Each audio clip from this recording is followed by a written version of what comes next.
Welcome to the astrological interpretation of Leonardo da Vinci's chart. I'm doing something a little different with my recorded readings. I am going to show the process of how, when I actually come and am able to center myself and really make a ritual of invoking whoever's chart that I'm reading, especially if they're in very, very old soul, like Leonardo da Vinci. I want to just have a grounded practice in calling forth their higher self and the essence of this individual. And so for me, whenever I do attempt to connect with, say, for instance, a guide or, Leonardo da Vinci, someone that I don't talk to on a regular basis, or, guides, like my guides, I can just begin the conversation and they're there, and it's very like clear connection. But when it's, other essences that I'm not familiar with or haven't worked with, I do usually have to have some grounded ritual as far as to call them in. Now, before I even started the video, I clear the space with some pinyon pine bundle. So I kind of smudged a little bit with that. And now I definitely feel clear. I have my amethyst, which is someone very special to me gave this to me, so I love it. It's raw and it's beautiful, and so I have that with me. Sometimes I have my other crystals, but whatever helps with just clearing this energy field and making that direct connection. And I also haven't eaten since last night, so there's that. Also, just clearing out the body in fasting to make that clear connection. So I'm going to sing some source tones that my teacher Pamela Erlin taught our class for our alchemy class. And so with these source tones that I sing, it's Hu, E, and Om. And this is, certain elements of the source tones, have a frequency and they have a purpose. But all together, I've noticed for myself, and I know this is probably a thing for most people who sing this pretty frequently, but there was a period in time where I was singing this all the time, like in the shower, in my head, just like walking down the street. And I noticed during certain times when I said this, like my guides would come, especially Archangel Michael. And so I started using this chanting or the singing of the source tones as a way to connect with the spirit realm. And so when I even sing it, I visualize an antenna coming up, and I'm putting the tones out there, and I'm putting, the frequency out there, like, hey, I'm trying to communicate. And then I will say an invocation of who that particular essence is of who I'm calling forth. So I'm going to start.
By the power of the I am in me, I invoke the essence of Leonardo da Vinci. By the power of the I am in me, I invoke the essence of Leonardo da Vinci. By the power of the I am in me, I invoke the essence of Leonardo da Vinci. My intention is to communicate with the higher self in order to interpret the chart and the purpose and the path of the essence of Leonardo da Vinci at the time of incarnation into the body that served at that moment in time. Thank you.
Okay, I definitely feel his essence. I had to ask 3 times, and I have chill, so yeah, there's definitely a presence here. And I asked 3 times to really, make sure that this is who we're communicating with, and so we are. And all right, I got the chills all of a sudden. So, all right, so if you all haven't ever had a reading with me or watched any of my other videos, firstly, thanks for tuning in. My name is Portia, and I look at the birth chart through the perspective of evolutionary astrology as well as esoteric astrology. And so when I'm looking at someone's chart, what I initially have, what I initially take into consideration is that our higher selves have made a plan of action before we enter the body, which is, this is the time of birth. The birth chart is this moment in time, like it's a snapshot of the sky when you're born. And so, yes, when I look at someone's chart, when you get a reading from me or when I'm doing an interpretation like this one, I am looking at, what your higher self has, how they anchored the chart. And so he's like talking to me at the same time, and I can't really hear, but it's definitely hard for me to say what I'm going to say. So if I start to jumble, this has happened a lot as I channel. And this is one thing that I need to work on, is being able to be grounded. I have my feet on the ground. I have a crystal in my hand. So I need to be able to like listen and speak at the same time. So if I get kind of jumbly, usually that's what's going on. It's just like too much going on at once. But yes, so this is where your higher self, or with Leonardo da Vinci, since we're looking at his chart, this is where his higher self decided to anchor or incarnate into a body at that moment in time, because it's very important to, to that exact time of when you incarnate. Really fun fact about this chart, when I was, so I got the information of Leonardo da Vinci. I found in some book that I have that we actually knew the time of birth and everything, like it was recorded, which was awesome. And so I went to Astrology, which is where I pull up all my charts, and they have a data bank, and they had his info there. So, and it's the best rating, because they rate as far as like how reliable the source is, or how reliable this birth info is, and his was like the highest. So it's a AA rating, which it means there's an actual source, a valid source with this information. And so Leonardo da Vinci was born April 15th, and so they had me like pick a calendar, and this is, I believe, the Gregorian calendar, which is the year that he was born was 1 BC, which is kind of cool. So it was the year after, the whole thing with Christ. And but also I noticed that like the other, if you take it during the Julian calendar, then it's going to be 1452 is that year. And so they had me do the Gregorian calendar because that's the calendar they use at the time. So just a cool information. He was born in Vinci, Italy at 9:40 p.m. And so we have a sun in Aries here. He is also, we have the sun in Aries, and then he is on the cusp of Sagittarius, Scorpio rising. His rising is 0 degrees of Sagittarius. So it's right there on the cusp. And then his moon is in Aquarius. And so all of this makes sense to me, and I'm going to get to that. But, you know, if you've watched any of the other videos, I start at Pluto because Pluto is the soul itself. So Pluto is in retrograde in his chart. It's right here in Virgo. And so, interesting enough, I feel that, you know, if y'all are in the same generation that I am, I'm 34. My parents, or at least my mom, she is in the generation of Pluto and Virgo, and probably my dad too. And so this is pretty interesting that he also had a Pluto in Virgo, because it's just like, wow, Pluto moves every like through a sign state, or it does one complete cycle around the zodiac, like it's like 250 years roughly on average. So that's interesting. That's just kind of cool to see that, and like how many times, you know, have we cycled through. But anyways, that's just my own something I just noticed, a fun fact. And so his Pluto's in Virgo. And Pluto, when it's in that sign, the sign that Pluto's in, this is a wave of souls incarnating into bodies during this time with Pluto and Virgo. Pluto and Virgo is going to be a soul that has come here to be of service to community in one way or another. There's also with Virgo understanding humility and being able to humble oneself. And being able to look at the small details. And, you know, Mercury is the ruler of Virgo. So Mercury has this energy and this desire to heal and fix things. Or this is at least how it comes through with Virgo, but it's being able to be observant of the world around you and look at these small perspectives. Or with Virgo, it's more of an internal thing, and it's connected to service and to healing. And so it's, you know, it's wanting to look at the small details of you know, as a whole, but looking at, you know, these individual groups and being of service to community. Also with Virgo, this is that last step before you are, you know, you make that journey into the outer world. So with the evolution of the wheel, you start at the first house, the first sign, which is Aries. That's instinctual emergence. So that's when you're here in the moment. You just have emerged, like you're here. And then you make this journey through the first 6 signs, which is below the horizon. And so that is, you know, a very personal journey. And then you get to the 6th house, or the 6th sign, which is Virgo. And that's that point of really, you know, coming full circle in a sense where it's like, okay, I'm not the only one here. There are other individuals, other souls, other intentions and purposes that I'm here to work with. And so how do I serve? How do I balance myself and others? And this is when we start to step into the 7th house, or like the Libra aspect. So having a Pluto in Virgo, there is some, you know, with the Pluto aspect, with intentions and motives, and, you know, meeting even up against your own limitations, there's some element of Pluto, and with those intentions being able to, you know, understand and get to the core of things when it comes to service to others, or when it comes to healing, or when it comes to even, you know, just what you do in your everyday life, like that health and well-being. And so it's interesting that just knowing Leonardo da Vinci's work, I'm wondering, you know, as far as like how he serves to community, or his purpose with that, or where he's coming from, because also Pluto is where your soul's coming from, and it's like your evolutionary past. and intentions kind of the past that you may have mastered or maybe still working on.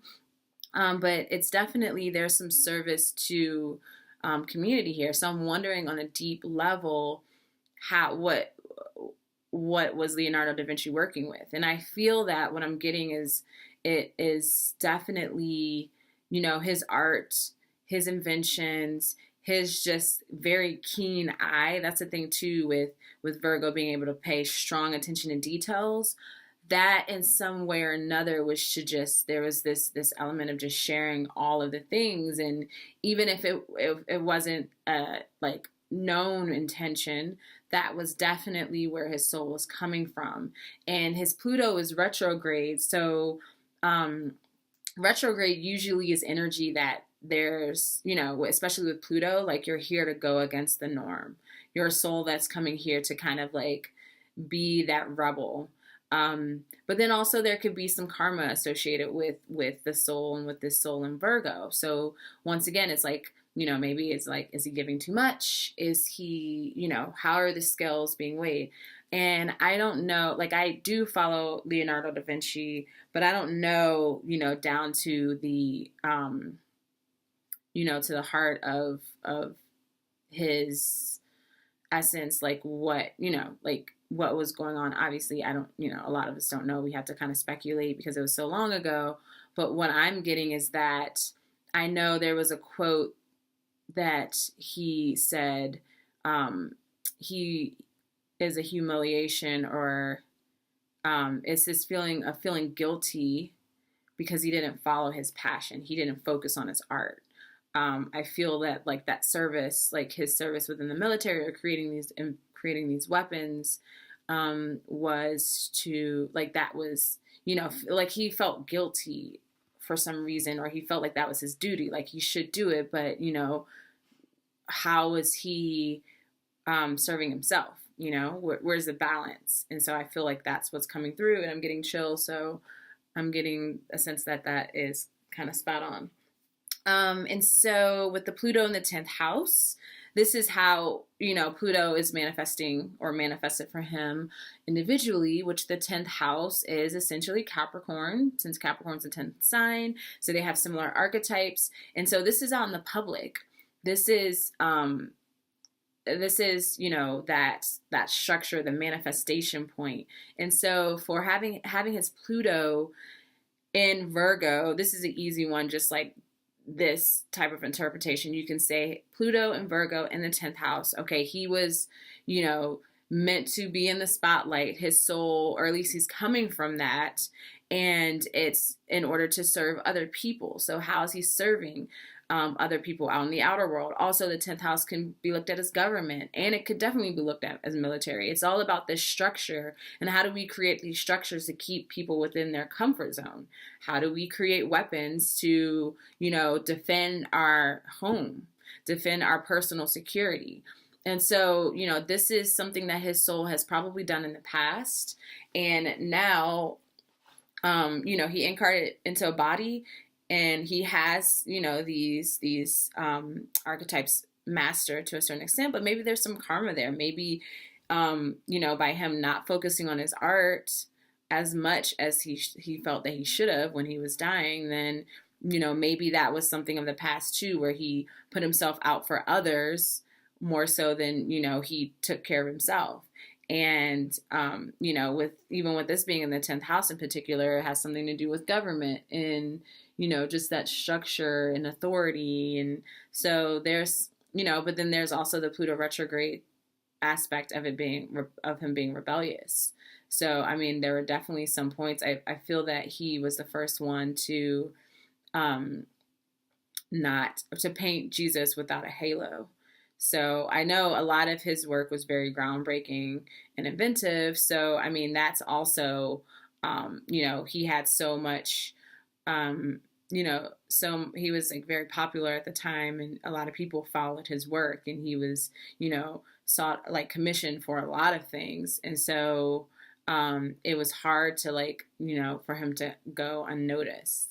And so having, looking at where his soul is evolving towards, which is the Pluto polarity point, it's going to be the opposite house and the opposite sign. And so we have Pisces, and is where his soul is going towards collectively. And so his soul has this evolutionary intention towards Pisces. Pisces is that full awareness, coming full circle, really connecting the left and right brain, which he definitely, excuse me, which he definitely did. And also it's connecting to universal truth and really coming to understanding of what is duality, what's good and bad. Like, there is no good or bad. And so that's where his soul collective was moving towards. And for himself in particular, there's gonna be a focus on the fourth house, which is Cancer, which is family and home, which is also how your emotion how they shape your self-image. And so for Leonardo da Vinci, his private life, or his personal life, was very private. So like I said, I haven't done any research on, his private life. I know there was an issue of him and someone else, or maybe two other people. They got charged for sodomy, but then they, were acquitted of that. So there was really no proof, but there have been rumors that he was, he was homosexual. So, but his personal life was very private. And so you have this fourth house here, which, it is the bottom of the chart. It is the IC. And one thing about his chart is that all of his important angles are pretty much synced up, or to the exact degree. So you have the IC is, let's see, it's very close to, or I'm sorry, the ascendant is right at 0 degrees, and the descendant is at 0 degrees, and then the IC is like pretty much right. Actually, it's pretty, like, it's midway. Oh, okay, I see. It's 17 degrees. So that's interesting. His IC and his MC are almost in the halfway point, a little more than half, and then his ascendant and descendant are right on the cusp of those signs, 0 degrees. So basically, that means some houses are smaller than others. And so for this fourth house here, there's a lot of emphasis in this fourth house. We have Uranus, Ceres, Mercury, and Venus. And so what I can say, just as we go along, because I'm going to definitely focus on this area, but, his soul had this intention of really starting to connect to other realms, especially because, that's one of the things with Virgo. Virgo can be that reality check. It's an earth sign. And so there could be this, it's very practical. It's ruled by Mercury. And so, you're looking at the details, you're being very analytical. And that, I'm sure that really helped with his work, his artwork, and his other work as well. But his soul was moving towards embracing the fluidity of the water element and of family environments, or at least like his early childhood family. I guess one thing I know about him is that as far as his personal life, there were quarrels within his family. Also, I think he was the only one that was born out of wedlock. He may have been the oldest. I'm not quite sure, but I know that he was born out of wedlock. So that was the thing, because he got out of a few things. And I think it was like civil service kind of a things. He got out because he was born out of wedlock. But so, having Uranus in this fourth house, that could be an indicator of, you're an outcast in the family, or there's some type of mental trauma associated with the family. Also, the Uranus is a point of, your channeling abilities. Wherever Uranus is in your chart, it can give you some idea of how you are connected to, these other realms. How are you getting these downloads of the past, present, and future? These like blips of genius, and this is in the fourth house in Pisces. So, I mean, that's definitely, Pisces is the dream world. It's connecting to the astral world. And I look at Pisces as source energy, and you're right there at the ending of things. So, you know, Pisces is the 12th sign, so you're coming full circle. And Aries in the first house is that instinctual emergence, and this is when you're born. And then at the time of the 12th house, by the time you get to the 12th house or Pisces, this is the end of the whole cycle of the evolutionary journey through the different you know lessons and experiences of these different signs. And you come to the 12th house or Pisces, and it's like connecting everything, coming into oneness. And essentially it's ascension, or it's leaving the body. And so it's interesting that his Uranus is there, because this is where you're going to get these downloads, and it's in the 4th house. So then that's also Cancer element. And so Cancer is very intuitive and one of the more psychic signs of the zodiac. And so you have that. So there's a lot of energy, divine communication coming through the brain. And that's the thing that's cool about Uranus and Aquarius, is that, and his mood is in Aquarius. So, and I guess we can just move along to that. His mood is in Aquarius. And so Aquarius is the channel. It's, Aquarius is a masculine sign. So there's that intellect there. But it's like, it's a very spiritual kind of intellect, kind of, it's being able to utilize, the brain in order to connect with universal truths and laws, and how to give to others. And also, it's detachment and being objective, but it's in order to serve the community. So having his moon in Aquarius, this is a signature of a channel. The moon rules Cancer, and you have Aquarius in the 4th house, which is Cancer's house. And so having the moon here in Aquarius, this is having this intuitive emotional connection to the mind, because there's that mental element of Aquarius, but then also to angels, masters, the universe, and being able to understand the cosmos on a deep emotional level. And the Cancer cusp for him, the 8th house, which is Scorpio's house. His South Node is also in Cancer. So this is where he's emotionally evolving from. This is his emotional past, his comfort zones. So you have his South Node in Cancer, which is interesting enough. That's that inner security. It's also being nurturing and giving and caring. And so with it being in his 8th house, this is, it's Scorpio. And one of the biggest things about Scorpio is the entanglement. This is the very intimate relationships, whether it's with family or romantic partners or work. It's like, what are you nurturing? And also, how are you just so wrapped up and involved with what is it, that you're wrapped up and tangled with? So then coming back to the Pluto and Virgo, this makes a lot of sense, because, there's some past of like just giving and giving and giving. And then when I see this South Node in Cancer in the 8th house, there's this desire to break free from entanglements and engagements that are obviously draining, that aren't serving. So if he was still living right now, I'd be like, okay, you have your emotional comforts, you have some karma associated with the Cancer element, which is one is nurturing of others, and hopefully yourself. But then it's like, how have your emotions shaped your self-image on a deep, deep level? What have you experienced in your early childhood environment?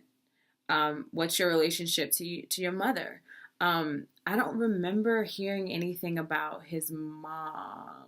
I can't remember exactly what happened.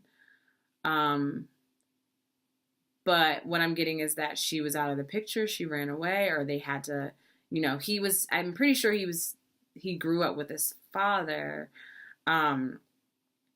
Which, having Cancer ruling the 8th house, there could be some element that's kind of dark feminine energy I get anyways, where it's, it could be, let's see, where is this Neptune? Neptune in Scorpio. Okay. In the 12th house, the moon. Okay, to come back to that. But so it's like, what was your early childhood environment like? And also, this is your emotional comfort of it's like even entangling yourself in solitude could be a thing. Although I know that he had, he was always teaching and had assistants or apprentices. And so, I mean, he was always definitely giving and sharing. So this is something of his comfort zone. Now, he's emotionally evolving towards Capricorn. And so this is, being able to share parts of yourself, in the public. And so this is your outer security. So the Cancer is going to be the inner security. And then the Capricorn is like taking that emotional body and putting it in the outer world. And so this is emotionally, his soul is evolving towards that, which makes sense because, he was definitely in, his artwork. I feel like that could have been a way of him expressing his emotions or what he's feeling, or just maybe he poured his emotions, which you can tell just by the beauty and the complexity of his work, like whether it was the paintings or the inventions or just like the notebooks and just like the philosophical writings about things. Like that is definitely that's part of his soul and his emotions, and that's that connection, and he is putting that out into the outer world. Now the South Node is in the second house, which is essentially Taurus, and so this is going to be connected to survival and natural resources. And so you can look at that with the weapons that he he invented, and that can be an element of something manifesting in the physical. Has to do with personal security. And so with that, especially in Capricorn can also be considered authority. What do you have authority over? Also, like I said, the government, and there's also the element of time and space and mortality and things of that nature, and it's just bringing this into the physical. So having Capricorn on the cusp of the second house is like a Capricorn Taurus blend, and so that's where his soul is evolving towards, and it is grounding his emotional comforts in the outer world, understanding what he needs to feel safe and secure, his personal security, his values. But the thing is, you're going to feel that tug from the past where you had that Pluto soul in retrograde coming from the Virgo.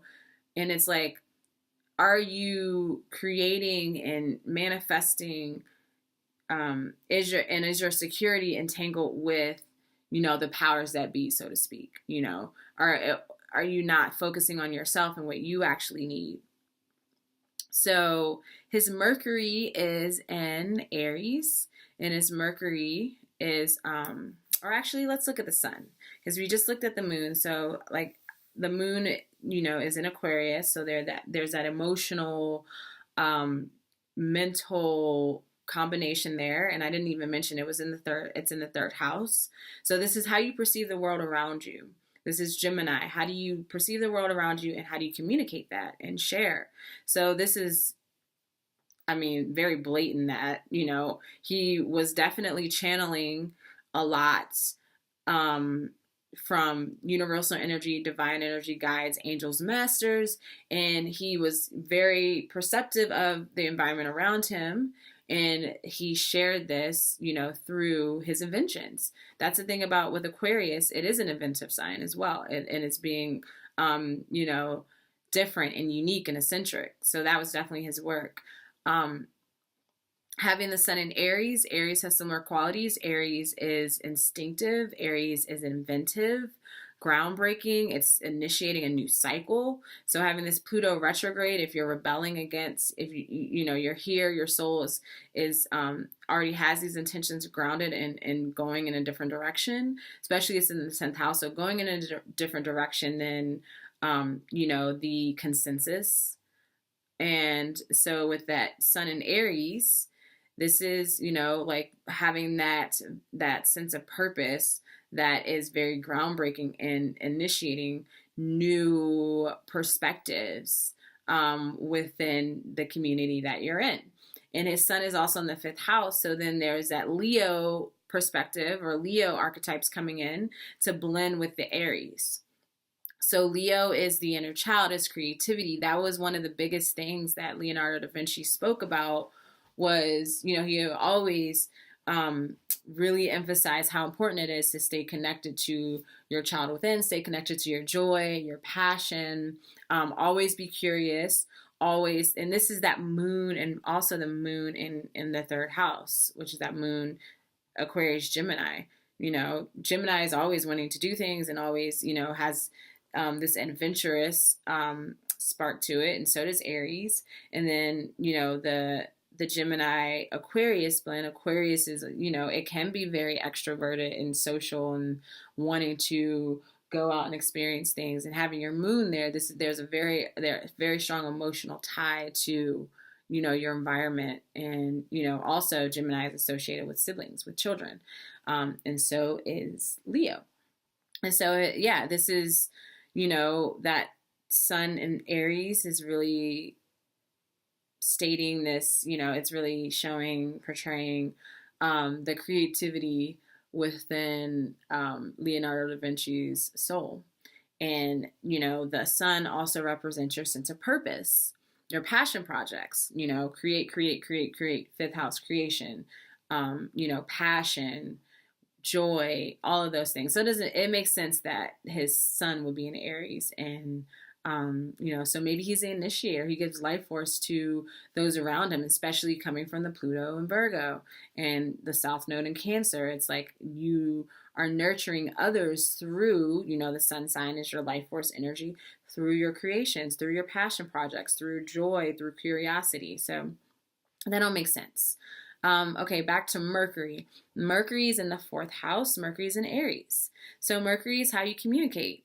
It is, it's also how you perceive the world around you, how you interpret your environment, and then begin to communicate that to others, and yourself. So the internal aspect is going to be the Virgo, and the external aspect is going to be the Gemini.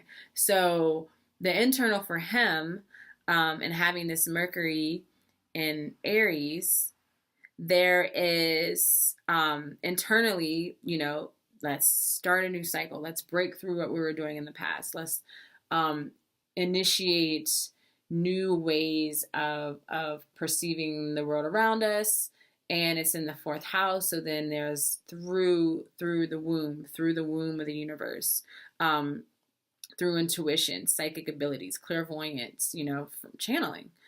And so that's how I would look at it from the Virgo aspects, because we have that Pluto retrograde, and then it's in the 10th house. So we're going to have authority with this, like being, and what I mean by authority, this is like, you are the go-to for this. You are the inventor, the initiator. That's Mercury in Aries, and relating that to the Pluto retrograde in the 10th house in Virgo.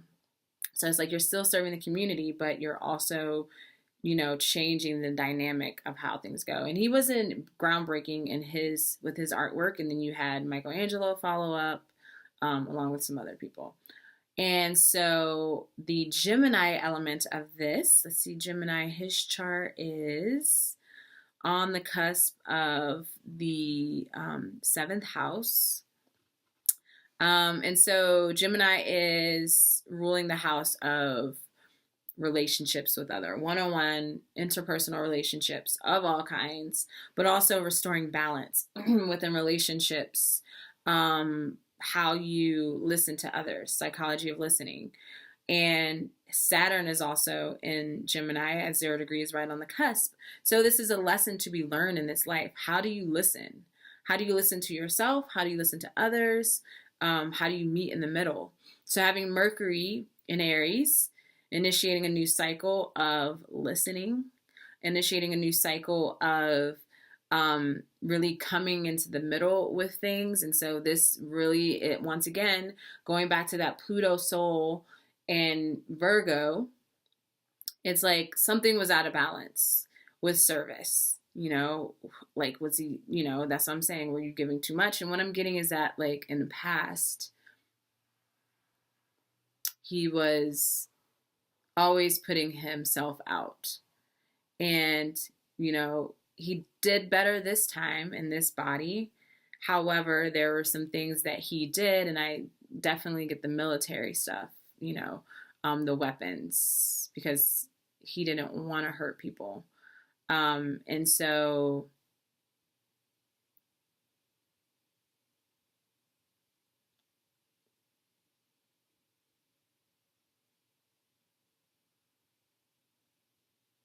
yeah, okay. So he's saying he didn't want to hurt people.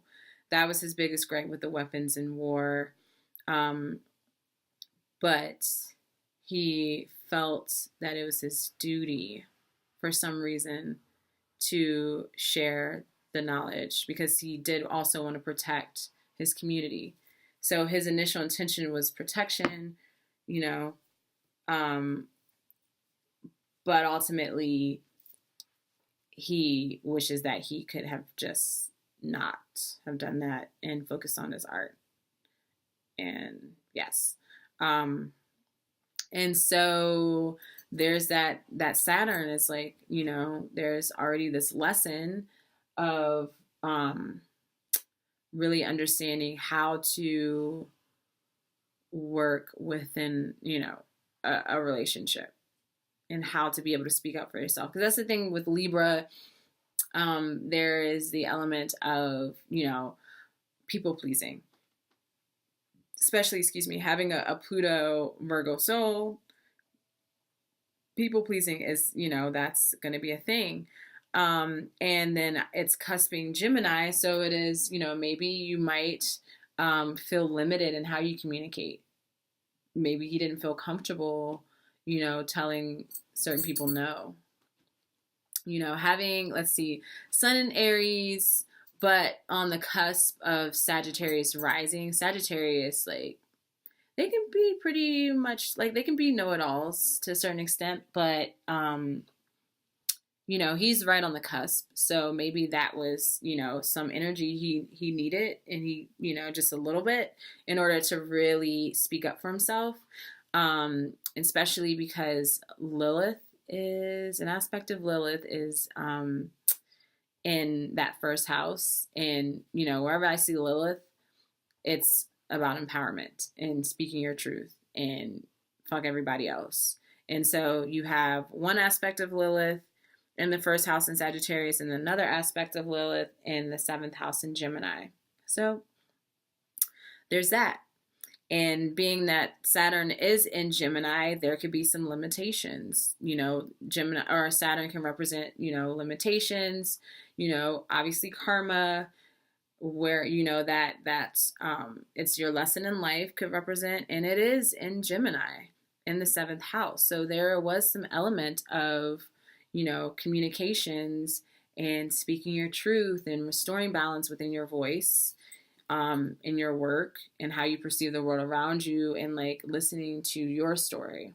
This is what I feel like this is, definitely something more so where he is coming from a past of serving, authority.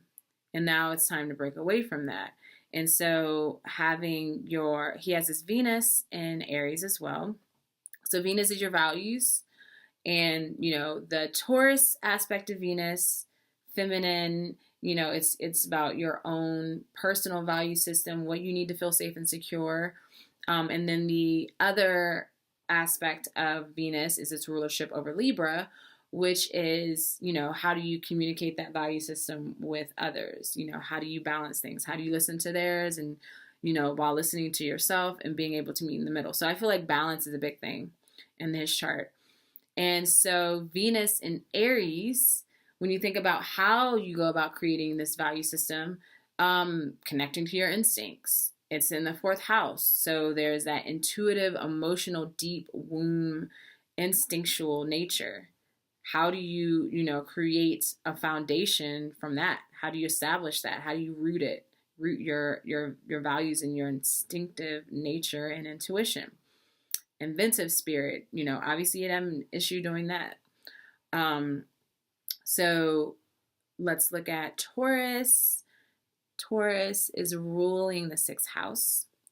And so this is personal security. So I would say for him, his personal security is in relation to service to others, some type of duty. And being that his Venus is in the fourth house, and in Aries, it's coming around to establishing roots, like, within who's your family. So I'm wondering, throughout his life, if, he was having issues with his family after his dad died, with his half brothers and sisters. I don't know if he had any sisters, but with his, half siblings. And I'm wondering if, like, and I'm sure with the moon in Aquarius, he was the type of person where his family was his friends were his family. So that could be, starting a new cycle of what family is to you, especially because he has that South Node in Cancer. So I do feel that there was some karma associated with family in the past life, especially because he has all of this focus on the fourth house here and a moon in Aquarius. And so maybe his family was very just like detached, and the biggest thing to, whenever you're looking at a chart or just wanting to know about your own past life, if you're curious, look at your early childhood environment, especially anything that was traumatic or anything that triggered some strong emotions, whether it be happy or sad. There is something about that experience that is connected to a past life. It can give you some information of, what challenges you had in the past, which is also indicative of your moon sign. So I would say for Da Vinci, having his moon in Aquarius, challenging things about Aquarius is being too detached, not being detached enough, being objective and serving the collective, but removing yourself from that. So maybe he had trouble doing that, especially with the Pluto retrograde in Virgo.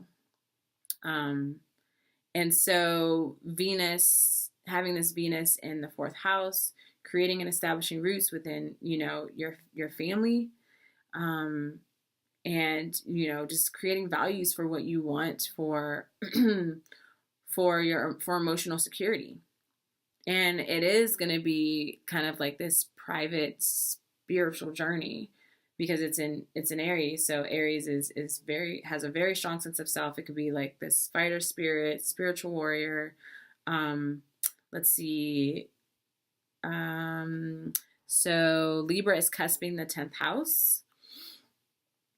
And the way I would even look at that, so it's restoring balance within, the consensus, within society, within your reputation, your work, your purpose. Okay, so I just need to move right along because this video is getting pretty long. So we have Jupiter retrograde on the cusp of Leo and Virgo. Jupiter is your intuition and how you really process everything, or not necessarily how you process everything because that's more Neptune, but it is how you philosophize the things around you. Like, why are we here? What's the meaning of these things? And it's in the 9th house, which is Sagittarius. So, there's some harmony with Jupiter in the 9th house. And Jupiter is also the spiritual teacher. It's how you connect to universal truths. It is how your intuition works. And it's balanced between Leo, which is creativity, inner child, curiosity, passion, and Virgo, which is service to others, fixing and healing, paying attention to details, being in the real world, being of service. The intuition is split through that. So Jupiter is retrograde in his chart, and so there's some karma associated with that. Maybe he had a hard time following his intuition. And let's see, what kind of aspects, okay, Saturn is squaring Jupiter, and this is a crisis in action kind of a square. So what this means is that there is conflict between the lesson that he's learning, which is going to be communicating one on one, or communicating with all your relationships, listening. Do you listen to yourself? Do you listen to others? What's the challenge here? And so that there's a conflict between listening and then Jupiter, which is intuition. So he maybe wasn't listening to his intuition. We're in review of something here. And being that it's in the ninth house, I'm thinking that's going to be listening to cosmic energy, really taking in that, that channeling, the channeling abilities, which he definitely did in this lifetime. He definitely was a channel, but maybe there was obviously more to this. There was more work, and he definitely strengthened that communication and that communication with the universe and being able to like create from that. And this is making sense coming from that South Node in Cancer. So there is some emotional, maybe he got swept up in his emotions and his intuition and, lost himself, and now there's some kind of fear of not listening, and, not letting himself, or maybe not letting himself go, because we have all this emphasis in Pisces in the fourth house. So there could be, you might be too grounded in reality or too focused on the small details that you aren't able to like really step away and look at the bigger picture, which is also can be a representation of Jupiter, because Jupiter is about, looking at the bigger perspective. So that's like, it rules the opposite sign, Sagittarius, the opposite sign of Gemini. So there's this element of like stepping outside of everything and looking at the bigger picture. And the moon and Jupiter are in opposition. And so, the moon is retrograde, moon doesn't retrograde. The moon is in Aquarius and Jupiter is retrograde on the cusp.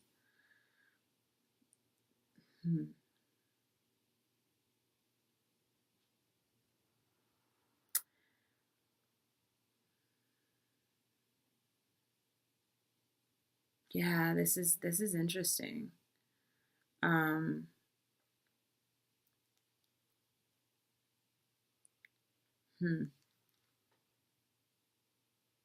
Okay.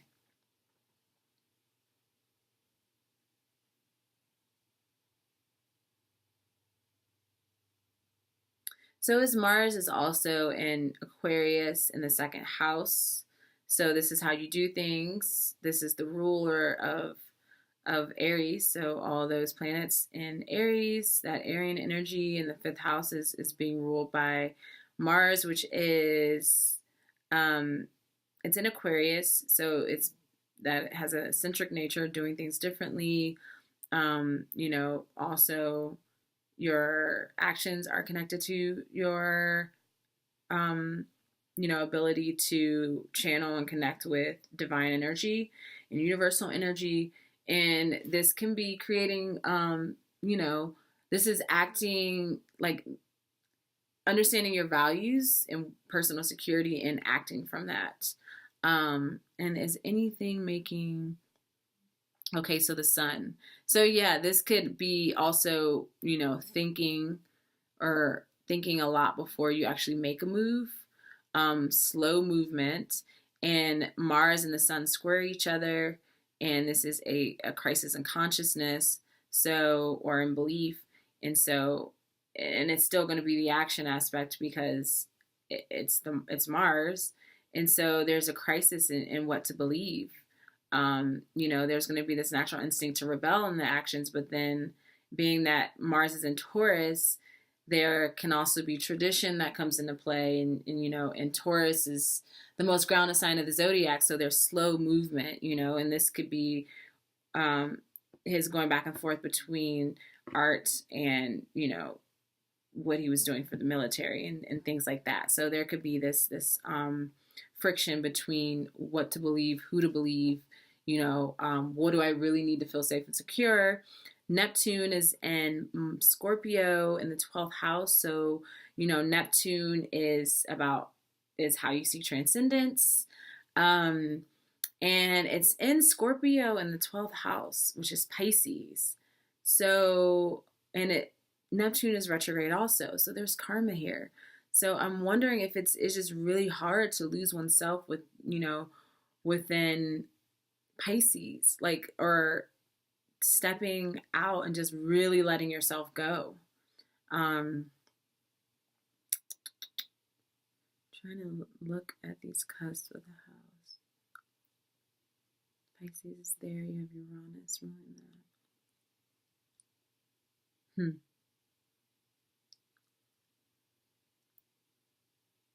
Yeah. So this is coming all together to belief systems. What are you going to believe? Who are you going to believe? Trusting your intuition. Um, I I want to look more into his work, but what I'm feeling, because I see Lucifer is retrograde, he has got a lot of retrograde planets. So he was in review of a lot. Um, or I guess he doesn't really have a lot. He has one, two, three, four. So Lucifer is your weakest emotional link. And it could be your light or your dark. And Lucifer is in Virgo. So same kind of element of Pluto retrograde where um, giving too much. Are you out of balance? Are you just stuck in reality? Are you being too practical? Um, and it's in the ninth house, so it has to do with belief systems. Or maybe you're not being practical enough because the south node is in Cancer in Scorpio. So this is definitely tied to some family dynamics of the past, and it goes really, really deep, and it seems to be really, really dark.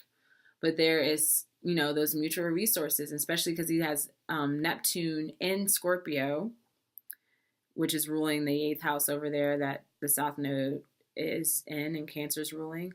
Neptune is in Scorpio, which is like transcending your own limitations. Like, Scorpio is when you meet up against your own power, transcending through the illusions of whatever is really concerning for you. So, in a nutshell, that is Leonardo da Vinci. It's looking like he had some family stuff going on, and his family, he was born out of wedlock. I know that, and whatever, he didn't have like a perfect childhood environment. So maybe there was something with family that just like hindered in the past, maybe his intuition or his ability to like be the kid and be able to create. Um, but yeah, so if you guys have any insight on this or want to share any information, definitely comment on this video. Thank you so much if you made it through the whole long thing. This got really, tense, I feel like. So thank you if you were able to stick with it. And thank you, Leonardo da Vinci. I am so grateful for your presence and your essence. And now I release you. Thank you. And I will talk to you all in the next one.